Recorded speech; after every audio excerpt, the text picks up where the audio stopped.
Baik, bismillahirrahmanirrahim. Assalamualaikum warahmatullahi wabarakatuh. Selamat pagi, saudara sekalian. Selamat berjumpa kembali dalam mata kuliah perbandingan hukum pidana. Pada kesempatan ini, saya akan membahas tentang hukum pidana Inggris. Saudara, kemarin saya kira sudah dijelaskan oleh beberapa dosen ya, terkait dengan hukum pidana Inggris. Kita tahu bahwa hukum pidana Inggris itu sumber utamanya adalah common law. Jadi berbeda dengan hukum Indonesia yang lebih banyak memberikan atau bersumber pada hukum tertulis, aturan-aturan yang tertulis, tetapi berbeda dengan di Inggris. Kalau di Inggris lebih cenderung memakai common law. Common law itu apa, saudara? Common law itu adalah bagian dari hukum Inggris yang bersumber pada kebiasaan, adat istiadat, hal-hal yang kebiasaan-kebiasaan yang ajak sudah mereka laksanakan, lakukan tiap hari, itu justru dipakai sebagai hukum, dasar hukum. Jadi kebiasaan, adat istiadat yang dikembangkan, lalu kemudian diputuskan oleh pengadilan. Nah, saudara sekalian, berbeda dengan hukum di Indonesia bahwa common law itu memiliki kedudukan yang luar biasa ya, sangat kuat. Jadi mereka aturan-aturan adat ini justru memiliki the binding force of precedence ya. Asasnya asas stare decisis atau asas the binding force of precedent. Maksudnya apa? Maksudnya jika aturan itu atau kebiasaan itu misalnya sudah diputus oleh pengadilan, maka pengadilan itu menjadi rujukan bagi pengadilan-pengadilan berikutnya. Misalnya, gampangnya saja adalah A misalnya melakukan pencurian. Menurut hukum Inggris atau menurut adat atau kebiasaan setempat misalnya bahwa pencurian itu dipidana sekian tahun misalnya, atau sekian bulan, dan sudah diputus oleh pengadilan di Inggris. Maka besok lagi kalau ada pencurian, ya langsung ikut saja apa itu yang menjadi putusan terdahulu gitu. Nah, tetapi memang ketika untuk memutuskan apakah si A itu bersalah, mereka tetap memakai istilah juri ya, memakai istilah juri. Juri itu dipakai untuk melihat guilty or not guilty dari suatu perbuatan atau dari suatu tindakan yang telah dilakukan oleh seseorang. Jadi sumber utama di hukum Inggris itu adalah common law, atau hukum kebiasaan, adat istiadat, the living law yang ada di sana. Berikutnya saudara, terus bagaimana Pak? Ya ada, hukum yang tertulisnya juga ada. Jadi tetapi menjadi sumber pelengkap saja. Jadi hukum pidana di Inggris itu sumber utamanya adalah common law, sedangkan sumber berikutnya adalah statute law. Statute law itu hukum yang berasal dari perundang-undangan. Ya, jadi hukum yang berasal dari perundang-undangan. Nanti di sana juga ada undang-undang di Inggris. Nah, hukum pidana material yang berbentuk undang-undang di Inggris hanya memuat perumusan tindak pidana kejahatan tertentu saja. Jadi tidak ada istilahnya KUHP. Di Inggris tidak ada kodifikasi. Di Inggris tidak ada kayak satu buku yang kayak di kita, kitab undang-undang hukum pidana begitu, yang isinya itu dari berbagai macam peraturan atau dari berbagai macam kejahatan. Kalau kita lihat ya di KUHP kita, di situ ya ada pencurian, ada perampokan, ada perzinahan, ada penipuan, ada penganiayaan, dan sebagainya. Ada berbagai macam tindak pidana yang dibukukan dalam satu buku. Inilah yang kita sebut dengan istilah kodifikasi. Nah, di Inggris tidak ada kodifikasi itu. Jadi di Indonesia itu ada kodifikasi karena kita mengikuti atau menganut hukum pidana Belanda. Ya, kita ingat kita dulu dijajah oleh Belanda. Meskipun sebenarnya jauh sebelum kita dijajah oleh Belanda atau bahkan pada saat kita dijajah Belanda pun orang-orang pribumi kita atau orang-orang asli kita tetap memakai common law, hukum asli kita kan sebenarnya juga common law. Hukum asli kita kan adat, kebiasaan, hal-hal yang dilakukan, tingkah laku yang sudah dilakukan secara terus-menerus, acek, itu menjadi hukum.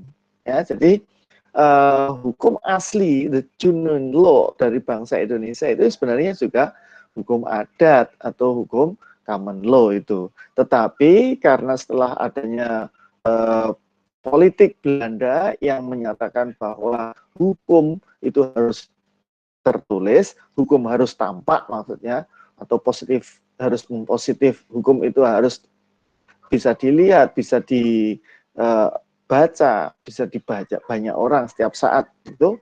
Nah, mereka kemudian akhirnya menerapkan WVS Belanda ke kita, Hindia Belanda.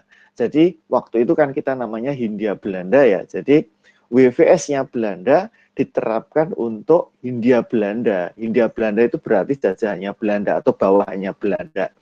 Nah, kita waktu itu jadi Hindia Belanda. Nah, di Indonesia sendiri akhirnya kemudian sampai sekarang terbiasa.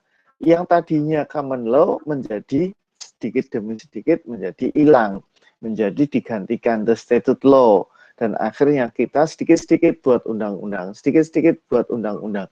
Kalau tidak tertulis dianggap tidak ada hukumnya. Nah, kita akhirnya kemudian menjadi berubah 180 derajat gitu ya, atau 360 derajat malahan. Jadi yang tadinya kita itu berdasarkan pada aturan-aturan yang tidak tertulis, tingkah laku yang dilakukan oleh masyarakat kita itu menjadi hukum, adat istiadat kita itu kemudian menjadi rujukan. Sekarang tidak lagi karena diubah oleh Belanda. Politik hukum Belanda waktu itu melihat bahwa hukum yang tidak tertulis tidak dianggap hukum. Dan akhirnya sekarang mempengaruhi seluruh aparat penegak hukum kita, baik itu polisinya, jaksanya, hakimnya, bahkan pengacaranya. Jadi semuanya sekarang kalau ingin menegakkan hukum, ya menegakkan undang-undang. Kalau tidak ada hukum, tidak ada undang-undangnya, maka tidak ada hukumnya. Seolah-olah begitu. Padahal itu adalah keliru. Nah, saudara sekalian, di Inggris, kita kembali ke di Inggris ya. Undang-undang mengenai tindak pidana yang tadi Pak Ali sebutkan itu khusus tertentu. Jadi undang-undangnya adalah undang-undang kecil gitu. Bukan, tidak ada kodifikasi, tidak ada kitab undang-undang hukum pidananya. Jadi di sana misalnya ada undang-undang tentang pidana terhadap orang, against the person misalnya. Itu tersendiri. Undang-undang mengenai sumpah palsu, perjury act sendiri, mengenai pidana seksual sendiri, pembunuhan sendiri, bahkan pembunuhan anak sendiri, pembunuhan berencana sendiri, abortus lahir sendiri, pencurian sendiri, obat-obatan berbahaya sendiri, pembajakan sendiri. Coba bandingkan kalau di Indonesia. Di Indonesia itu baik undang-undang A, B, C, D, E, F, G, H, I, J yang tadi Pak Ali sebutkan, di Inggris itu kan terwadai dalam KUHP kita. Sehingga kita, kalau bagi orang yang katakanlah tidak mau berpikir jauh, ya gampang saja tinggal buka KUHP, kemudian kita bisa lihat pasal berapa, si orang ini melanggar pasal berapa. Nah, cuma masalahnya akibat berikutnya adalah menjadi agak tersimplifikasi ya. Orang yang melakukan perbuatan, meskipun itu jahat, meskipun itu menimbulkan korban, tetapi kalau di dalam KUHP atau tidak ada di dalam hukum tertulis, maka penegak hukum di Indonesia menganggap itu bukan pelanggaran hukum. Nah, baru kemudian berikutnya baru dibuat aturan. Padahal kalau kita lihat sebenarnya tidak begitu. Hukum atau asas legalitas itu kan bisa saja bermakna legalitas material. Ketika kemarin saudara bahas politik hukum pidana ya, jadi bisa saja aturan itu tidak mesti tertulis. Aturan yang tidak tertulis itu pun bisa menjadi rujukan. Nah, cuma itu tidak familiar dalam hukum pidana Indonesia karena kita sudah terbiasa dengan aturan the statute law, the civil law kita. Baik, saudara sekalian. Nah, kita mulai satu persatu di Inggris. asas legalitas, the principle of legality atau the legality principle, sama ya. Asas legalitas bagaimana yang ada di Indonesia sebenarnya di Inggris juga menganut, tetapi tidak pernah dirumuskan secara formal dalam peraturan perundang-undangan. Ingat ya, karena memang di Inggris tidak ada kodifikasi, karena di Inggris tidak ada kitab undang-undangnya. Jadi kalau di Inggris ya tetap dia mengakui adanya prinsip legalitas, asas legalitasnya tetap diangkat, tetap dipakai. Legalitas itu apa, saudara? Jadi legalitas itu artinya tiada suatu perbuatan dapat dipidana kecuali ada aturan. Nah, aturan itu dimaknai di sana tidak hanya yang tertulis. Jadi bisa saja kita juga bisa mengakui aturan itu tidak tertulis, kan bisa juga. Misalnya saudara kuliah nih, tidak ada aturan secara tertulis, misalnya duduk itu harus misalnya di tempat duduknya kemudian rapi, tidak boleh menyender, kemudian ngangkat kaki ke atas. Tapi misalnya kemudian saudara misalnya sangat positivis misalnya, Pak, lah kan tidak ada aturannya, duduk menyender atau duduk ongkang-ongkang, kakinya diangkat, itu kan tidak apa-apa Pak, karena tidak ada aturannya. Nah itu berarti saudara sudah sangat positivistik, artinya saudara sangat formalistik, menganggap bahwa aturan itu harus tertulis, padahal aturan tidak mesti harus tertulis. Jadi aturan juga bisa juga tidak tertulis. Nah itu yang dianggap, yang dipakai atau yang dianut oleh Belanda. Nah, saudara sekalian, jadi hukum pidana di Inggris itu lebih banyak bersumber pada tadi common law. Ketika common law, aturan-aturan yang tidak tertulis itu kemudian diputuskan oleh undang-undang, misalnya oleh hakim misalnya, lalu menjadilah yang namanya case law. Jadi case law itu artinya tadi aturan-aturan yang tidak tertulis ketika dilanggar oleh seseorang lalu disidangkan oleh hakim. Hakim tentu meminta pertimbangan para juri ya. Ketika juri menganggap bahwa perbuatan X itu dianggap perbuatan yang sangat jelek, jahat dan patut dipidana, maka kemudian hakim memutuskan 4 tahun, 5 tahun begitu. Nah, itu yang disebut menjadi case law. Jadi hukum terhadap kasus-kasus. Jadi pada mulanya saudara, awalnya Inggris itu merasa dirinya, pengadilannya merasa berhak menciptakan delik. Jadi boleh atau tidak memberikan delik dan sebagainya itu hakim, ini dianggap delik atau tidak itu dianggap hakim. Tetapi perkembangannya begini. Namun dalam perkembangannya tahun 72 House of Lords itu ya MPR-nya lah itu. House of Lords menolak secara bulat adanya kekuasaan pengadilan untuk menciptakan delik baru. Ya, jadi atau memperluas delik yang ada. Artinya, jadi delik-delik yang sudah diatur di dalam statute law menjadi pegangan. Jadi, saudara sekalian, sekarang sudah ada pergeseran yang tadi dari asas legalitas dalam arti formal, dalam arti yang tadinya berdasarkan case law, berdasarkan common law, berdasarkan hukum-hukum yang hidup di masyarakat menjadi rujukan. Nah, di Inggris tahun 1972 House of Lords-nya, MPR, DPR, MPR-nya itu membatasi, tidak boleh lagi hukum yang katakanlah itu menghindari kesewenang-wenangan hakim dan juri menurut di sana. Jadi sekarang sudah berubah, tadinya common law, sekarang berubah menjadi ya aturannya. Kalau tidak ada aturannya bagaimana? Jadi hakim tidak boleh keluar dari aturan. Jadi akhirnya kemudian di Inggris legalitasnya sudah bergeser dari legalitas material menjadi legalitas formil. Ya, jadi legalitas material menjadi legalitas formil. Nah, ini memang berbeda dengan di Indonesia. Kita sekarang sedang berupaya untuk menggeser asas legalitas dari legalitas formil menjadi legalitas material. Dari yang tadinya hanya bertumpu pada hukum yang tertulis saja, sekarang kita geser menjadi hukum yang tidak tertulis. Jadi tadinya misalnya sedikit-sedikit KUHP, aturan yang tertulis, undang-undangnya, kalau sedikit ditanya, ada enggak aturan tertulisnya? Misalnya, kalau tidak ada, maka bukan tindak pidana. Nah, sekarang sudah digeser. Jangan begitu berpikirnya, kan gitu. Tadinya hukum yang tertulis saja, ternyata dalam perkembangan masyarakat tidak semua tindak pidana bisa terwadai di dalam hukum yang tertulis. Jadi tidak semuanya loh tindak pidana itu ada di dalam hukum tertulis, padahal itu jelas merugikan masyarakat.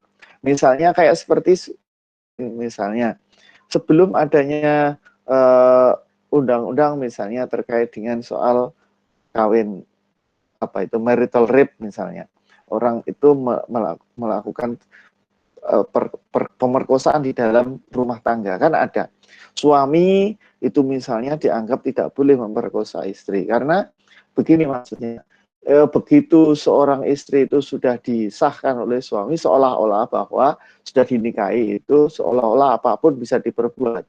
Lah padahal di dalam hukum kita kan juga memperlakukan secara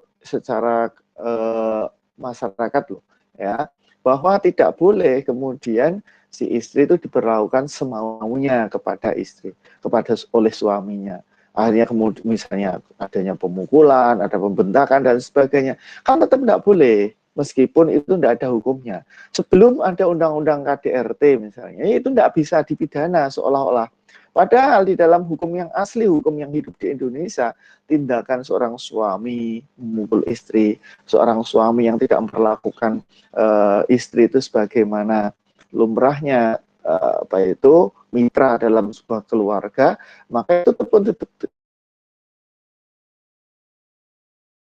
sekarang kita sudah mulai menggeser ya. Jadi dari tadinya yang yang tertulis ANSI, kacamata kita sedikit-sedikit tertulis, sedikit-sedikit tertulis, sedikit-sedikit tertulis, kita mulai geser.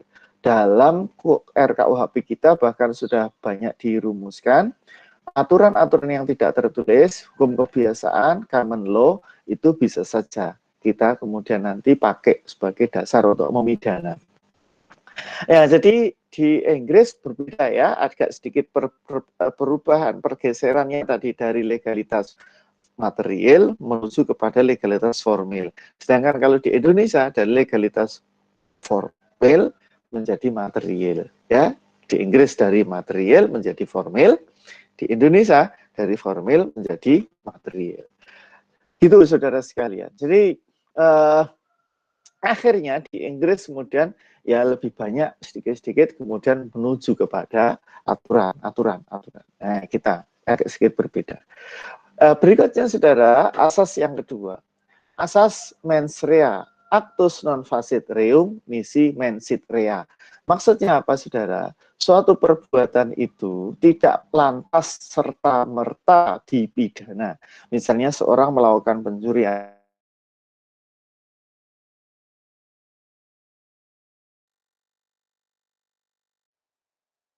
jika ada mens rea, ada sikap batinnya yang jahat, patut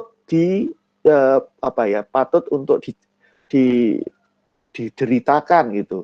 Artinya actus non facit reum, tidak mesti langsung tidak pidana itu bisa dipidana, kecuali memang sikap batinnya juga jahat. Nah, ini juga saya kira sama ya di Indonesia, kita kan menganut ya di Indonesia itu untuk bisa dijatuhkan pidana, rumusnya dulu Pak Ali sering memberikan rumus ini, P itu sama dengan TP plus PJP. Jadi itu artinya actus non facit reum nisi mensit rea. Seseorang yang sudah memenuhi unsur TP, jika tidak memenuhi PJP, maka tidak boleh dipidana. Gitu ya. Seorang yang hanya misalnya melakukan perbuatan saja, padahal dia tidak ada unsur jahatnya, maka menurut di Inggris tidak perlu dipidana. Bahkan di Indonesia juga begitu kan. Ketika misalnya seorang melakukan tindak pidana nih, pencurian, perbuatannya jelas melawan hukum, terus kemudian mencocoki rumusan undang-undang, tidak ada alasan pembenar. Oke, itu unsur TP ya. Sekarang unsur PJP, tidak adanya dolus pro culpa. Dia kebetulan misalnya tidak mampu bertanggung jawab, maka yang bersangkutan tidak serta-merta kita pidana, malah dilepaskan karena tidak bisa dipidana seorang yang tidak mampu bertanggung jawab. Nah, di Inggris juga begitu. Ada dua syarat yang harus dipenuhi seseorang untuk dipidana, yaitu yang pertama adalah actus reus, kita sebutnya adalah TP, perbuatannya, actus reus, dan sikap jahat, sikap batin jahat, mens rea. Jadi kita juga begitu, ada TP, ada PJP. Jadi kita sudah pada posisi yang betul. Seseorang yang melakukan TP saja tidak bisa serta-merta dipidana kecuali terpenuhinya mens rea. Jadi actus reus tidak hanya menunjuk pada suatu perbuatan. Kalau di Inggris, saudara, perbuatan yang ada, kalau di Inggris ya, perbuatan itu mengandung arti yang sangat luas. Mulai dari perbuatannya, the conduct, ya, conduct-nya. Yang kedua adalah the consequences. Yang ketiga adalah circumstance. Jadi saudara ingat-ingat apa yang disampaikan Pak Ali. Yang pertama adalah the conduct, aturan, ya, perbuatan yang telah dilakukan. The conduct of the accused person. Yang kedua, hasil dari perbuatannya. Dan yang ketiga adalah keadaan-keadaan, the surrounding circumstances which are included in the definition of the offense. Ya, itu harus ada. Jadi ini meliputi ketiga-tiganya. Kalau tiga-tiganya atau salah satu saja tidak ada, maka menurut hukum Inggris tidak disebut sebagai actus reus. Misalnya bagaimana Pak? Misalnya perbuatannya ada, tetapi hasil atau akibatnya tidak ada, atau keadaan yang melingkupinya tidak terpenuhi. Maka menurut hukum Inggris tidak disebut actus reus. Kalau tidak actus reus, meskipun sikap batinnya jahat, tidak dipidana, gitu loh. Nah, jadi kalau di Inggris itu the conduct, perbuatannya, kemudian the consequences, akibatnya, dan the circumstances. Jadi keadaan-keadaan yang melingkupi. Misalnya apa? Dalam delik pencurian disebutkan, misalnya di situ, barang milik orang lain. Itu kan berarti kondisi yang melingkupinya. Kalau misalnya ada pencurian, ada akibatnya. Tetapi barang yang dicuri bukan milik orang lain misalnya, atau milik yang tidak diketahui. Maka menurut hukum Inggris tidak bisa disebut sebagai pencurian, tidak bisa disebut sebagai the act, actus reus, tidak bisa. Harus tiga-tiganya terpenuhi. Jadi 3C ya, 3C. Saudara hafalkan? Perbuatan pidana actus reus menurut di Inggris itu jika terpenuhi 3C. 1, the conduct. C yang pertama itu conduct. Yang C yang kedua the consequences. C yang ketiga adalah circumstances. Jadi conduct, consequences, dan circumstances. Saudara hafalkan ya. Ada 3 C untuk menentukan apakah perbuatan itu melawan, apakah perbuatan itu bisa dikatakan actus reus dan nantinya bisa dipidana atau tidak.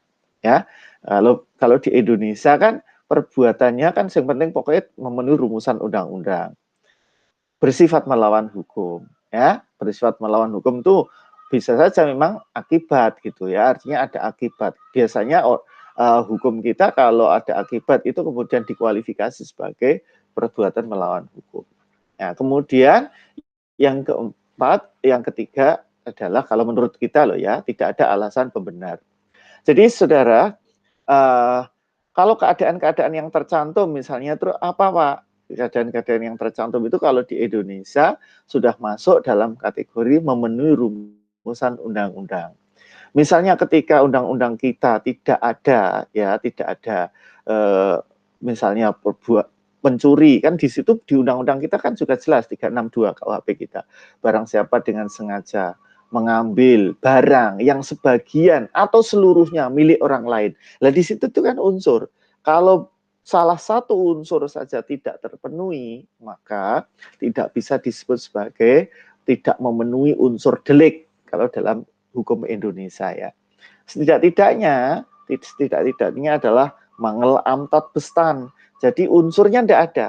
Unsurnya salah satu unsur itu tidak ada. Kalau salah satu unsur di dalam aturan itu tidak ada, itu namanya mangel amtat bestan. Itu dalam hukum pidana Jerman ya. Tapi kita juga banyak dipelajari oleh ahli-ahli hukum kita. Jadi saudara bisa membedakan ya actus reus di Inggris dan actus reus yang ada di Indonesia.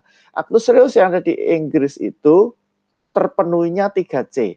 3C, conduct, consequences, dan circumstances. Terpenuhinya tiga ini. Kalau di Indonesia kan enggak, di Indonesia itu unsur TP itu ya 3, tetapi beda. 3 yang pertama adalah dia mencocoki rumusan undang-undang, yang kedua bersifat melawan hukum, yang ketiga adalah tidak ada alasan pembenar. Itu diingat lagi. Baik, saudara, saya anggap sudah memahami ya perbedaan antara hukum pidana yang di Indonesia, tindak pidana atau actus reus di Inggris dan di Indonesia. Baik, kita bergeser ke mens rea-nya, saudara. Menurut Curzon, Smith, dan Hogan, saudara, mens rea atau sikap batin, TP, PJP sekarang, PJP di Indonesia itu harus PJP di Inggris, mens rea itu tetap ada, ya, sekalipun seseorang itu beritikat baik, meskipun orang itu beritikat baik atau dengan kesadaran jiwa bersih, meyakini bahwa perbuatan itu sesuai dengan moral dan benar menurut hukum, maka menurut Curzon, Smith, dan Bryan itu tetap harus dibuktikan adanya mens rea. Tetap harus ada mens rea di dalamnya. Ya, jadi harus bisa dibuktikan ada mens rea. Kalau tidak ada mens rea, maka berlaku tadi actus non facit reum nisi mensit rea. Seorang yang jahat, perbuatannya sudah jahat sekalipun, tapi jika mensit rea-nya tidak ada, nisi mens rea-nya tidak ada, nisi mensit rea, maka dia tidak bisa dipidana. Kecuali jika memang bisa dibuktikan, mensit rea-nya juga jelek. Gitu ya, jadi gitu. Nah, saya kira bisa dipahami karena hampir sama dengan Indonesia. Jadi pidana itu sama dengan TP plus PJP. Kalau tidak ada PJP-nya juga tidak bisa dipidana. Nah, cuma sedikit perbedaan terkait dengan unsur dalam mens rea di Inggris atau unsur PJP di Inggris. Ya, saudara bandingkan nanti dengan di Indonesia. Sikap batin di Inggris, saudara, sikap batin di Inggris itu lebih menekankan pada sikap batin yang sempit gitu ya. Artinya di Indonesia PJP itu unsurnya kan ada dolus culpa, ada KBJ, ada tidak ada alasan pemaaf ya. Tapi di Inggris mens rea-nya itu ditujukan khusus fokus pada dolus culpanya. Jadi padahal dolus culpa kalau menurut unsur kesalahan di Indonesia itu hanya menurut salah satu unsur saja. Masih ada unsur lain untuk bisa dikatakan PJP-nya terpenuhi. Ya. Untuk bisa PJP-nya terpenuhi menurut di Indonesia kan satu, ya, kemampuan bertanggung jawabnya ada. Yang kedua, dalam melaksanakan itu ada dolus atau ada culpa. Nah, yang ketiga, perbuatannya tidak ada alasan pemaaf. Jadi alasan pemaaf itu misalnya ketika ada di pasal 44, 48, 49 ayat 2, 51 ayat 2, itu alasan pemaaf. Kemarin sudah kita bahas lah itu. Kalau Pak Ali jelaskan itu lagi nanti menjadi kurang. Nah, menjadi nanti bisa terlambat kita. Baik. Nah, fokus ya. Jadi sekarang di Inggris mens rea itu hanya terkait dengan soal unsur batin di dalam seorang, khususnya terkait dengan dolus atau culpa. Lah di Indonesia kita hanya punya dolus terus culpa. Di Inggris punya 3. Nah, punya 3. Intention, sengaja, ini dolus di kita. Ya. Kemudian recklessness itu sembrono, negligence itu alpa. Di Indonesia hanya punya 2. Yang pertama adalah intention, sengaja, dolus, dan culpa. Ya, jadi kita hanya mengenal adanya sengaja dan lalai. Dibandingkan ya, ikuti baik-baik ya. Jadi sengaja, intention, dan negligence. Intention itu sengaja dan lalai, culpa. Tapi di Inggris ada tengah yang disebut dengan recklessness atau kesembronoan. Jadi di antara intention, di antara sengaja, dan di antara alpa, di Inggris masih ada recklessness, ada kesembronoan. Nah, nanti Pak Ali akan buktikan. Ya. Nah, recklessness, dikatakan ada recklessness apabila seseorang mengambil sengaja. Mengambil itu dengan mengambil, artinya dia itu sengaja mengambil resiko yang tidak dapat dibenarkan. Jadi deliberate taking of an unjustifiable risk. Jadi dia berani tanggung resiko lah, gampangnya gitu. Udahlah, kalau toh seandainya ini ya kita akan pakai lah gitu.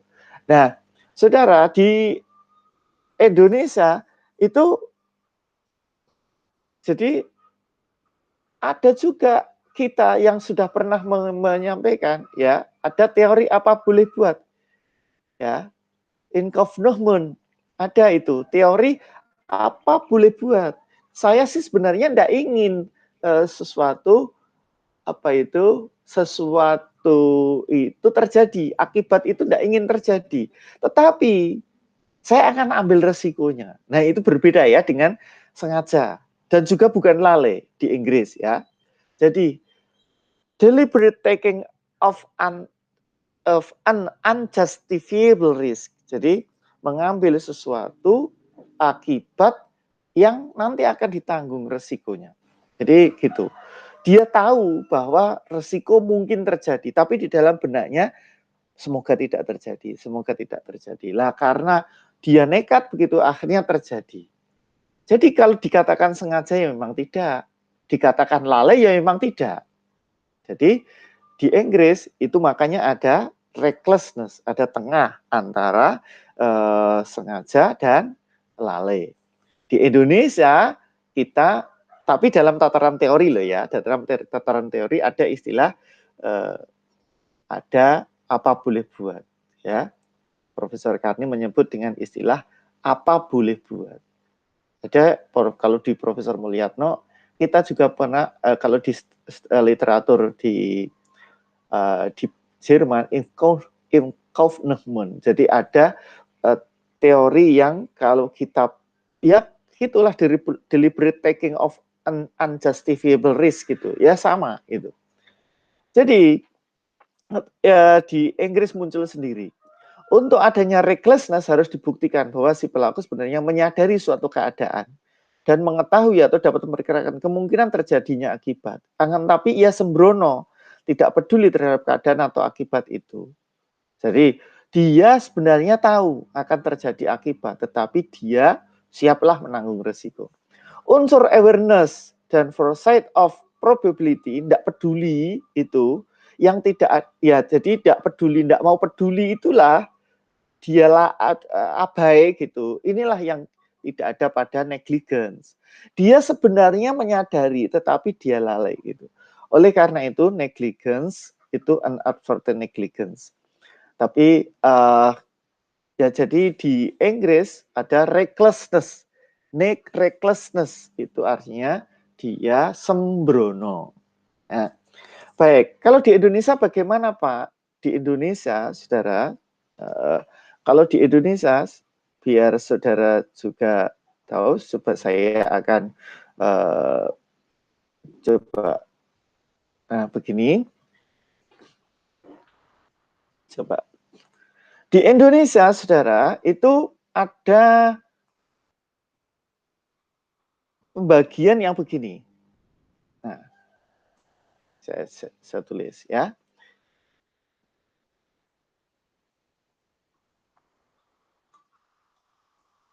Nah, semoga ini bisa saudara lihat ya. Semoga saudara bisa lihat. Kita unsur kesalahan kita K, saya sebut saja K. K itu kan sama dengan ya, ada 2 ya, sama dengan kalau kesalahan dalam arti sempit itu ada dolus, ada culpa ya. Nah, dolus sendiri saudara itu ada 3. 1, 2, 3. Culpa ada 2. 1, 2. Ya. Dolus yang pertama itu dolus dengan kepastian. Pasti. Dolus yang kedua sadar dengan maksud. Ya. Sadar yang ketiga kemungkinan.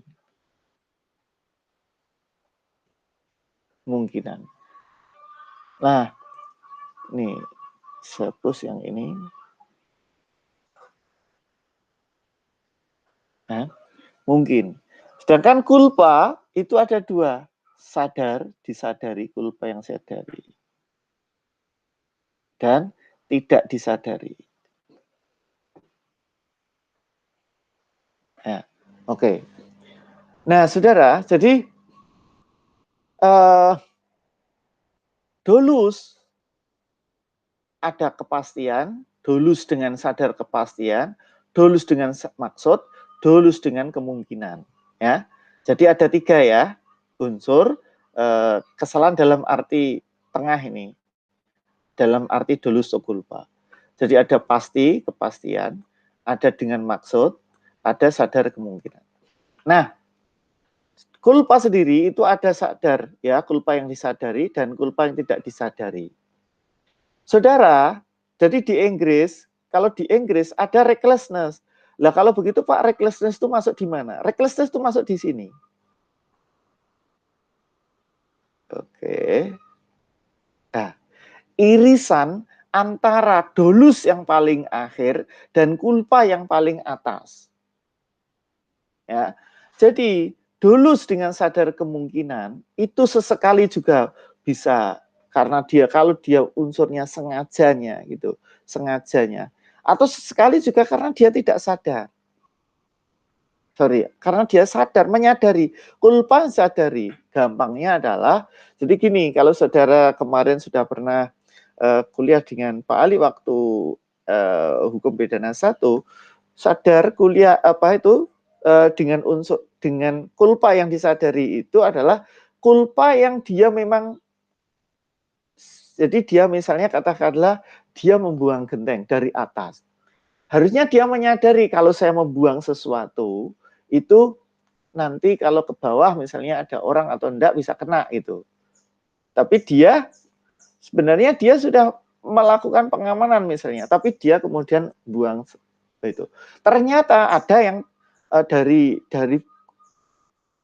genteng yang dilempar itu misalnya kemudian mengenai apa terpercik kena orang lain misalnya. Nah, itu termasuk kategori culpa yang disadari. Sadar dia melemparnya juga sadar.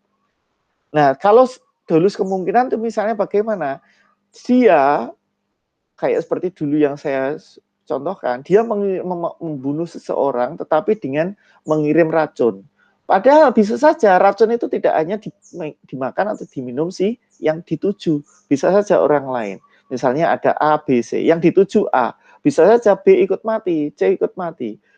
B atau C itu ya masuk kategori pembunuhan dengan sengaja. Ya. Tapi sadar kemungkinan itu tingkat yang paling bawah. Nah, saudara, ini. Nah, terus sembrono itu mungkin kalau saya boleh mencontohkan ini. saudara misalnya ngebut, pengen pulang nih dari Semarang ke Pemalang, saudara tahu dan menyadari bahwa kalau saya ngebut dengan kecepatan sekian, nek nabrak orang bisa saja meninggal atau mati. Tapi dia berharap jangan sampai nabrak, jangan sampai dinabrak, jangan sampai nabrak. Nah, akhirnya kemudian dia tetap karena piye, pokoknya dia pengen pulang dengan cara ngebut itu. Ternyata betul di perempatan di Batang sana ternyata ada dia orang nyabrang, akhirnya nabrak dan akhirnya kemudian luka atau bahkan mati. Nah, kayak seperti itu, saudara, itu dianggap sebagai ya sadar kemungkinan, tetapi memang lebih banyak tadi kesembronoan itu, recklessness.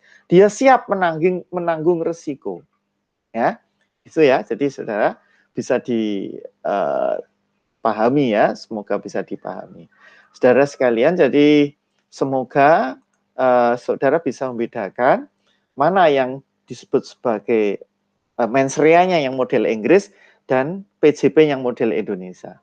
Saya kira itu dulu, saudara. Semoga nanti pada kesempatan yang akan datang bisa kita bantu, bisa kita lanjutkan. Saya kira begitu. Saya akhiri. Wallahul muwaffiq ila aqwamit thoriq. Wassalamualaikum warahmatullahi wabarakatuh.